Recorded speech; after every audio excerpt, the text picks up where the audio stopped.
Madame la Présidente, Madame la Ministre, Monsieur le rapporteur, mes chers collègues.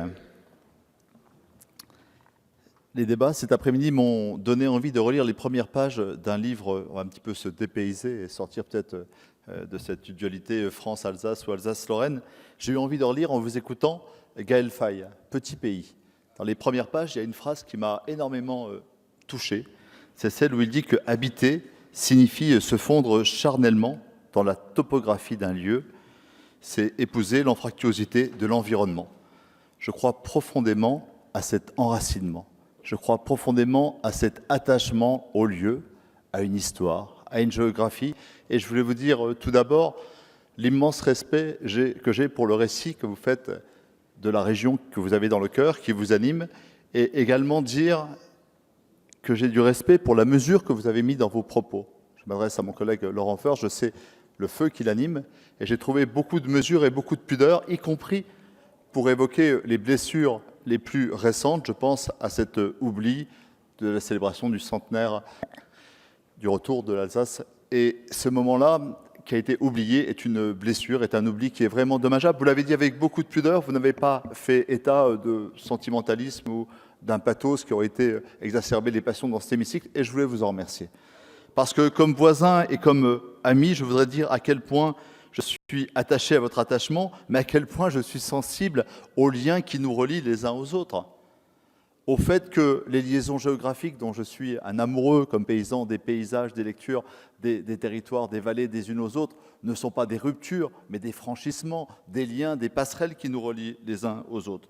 Je voudrais dire, comme étant d'un territoire qui est un des plus petits vignobles, les côtes de Toul, les grilles de Toul, entre la Champagne et l'Alsace, combien nous sommes fiers d'avoir deux grands voisins qui nous apprennent sur l'avenir du vignoble et qui nous aident à conforter notre propre identité du Toulois en Lorraine, avec ces vins des côtes de Moselle qui nous amènent au-delà des frontières, au Luxembourg et en Allemagne.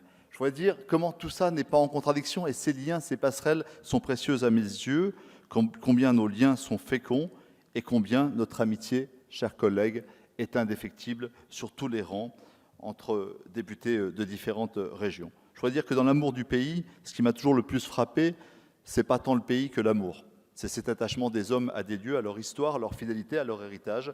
Et je voudrais vous dire deux exemples, simplement pour éviter toute caricature, qui n'ont pas eu trait jusqu'à présent, sauf à quelques exceptions. Le plus grand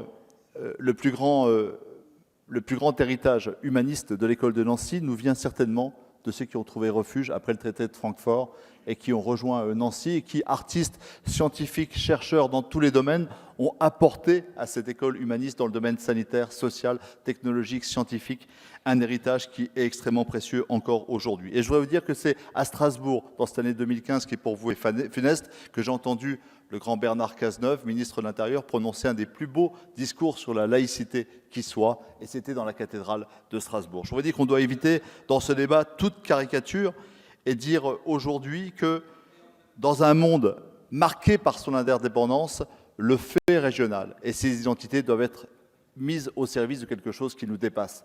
C'est l'histoire même de la République qui a été rappelée sur ces rangs. Mais c'est l'histoire au-delà de l'universalisme, qui est la même histoire. Nous n'allons pas aujourd'hui opposer la mémoire héroïque de Victor Schœlcher avec celle d'Henri Grégoire et de tous ceux qui, issus de nos régions, ont contribué à un dessin universel de la France. Nous devons mêler ces mémoires, les associer. Et ma seule question à cet instant, c'est de dire comment est-ce qu'une différenciation peut être au service de plus de République et de plus d'universalisme. Et c'est la limite que j'oppose à ce projet de loi qui, et je vais le dire, est pour moi socialiste, c'est un aveu important. Je pense que la politique que nous avons eue de dessin des régions était une politique gribouille.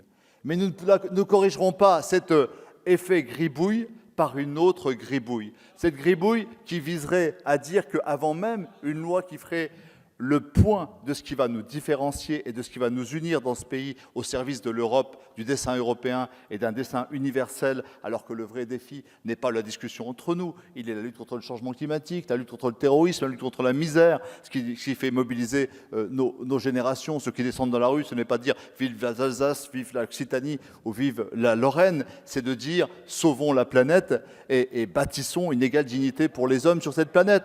Là, comment est-ce que nos différenciations sont au service de ce dessein européen et universel. Or, dans ce que vous proposez, je ne vois rien d'équivalent, ni pour la Lorraine de façon très pragmatique, nous y reviendrons sur les amendements, et je ne vois rien qui dessine un équilibre entre les droits et les devoirs à une identité propre, l'agilité nécessaire et la construction permanente du rêve européen et du rêve républicain qui suppose l'égale dignité de chaque personne.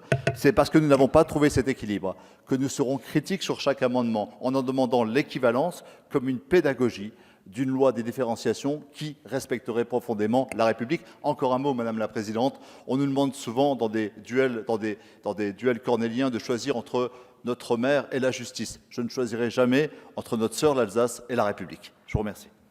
Merci, Monsieur le député.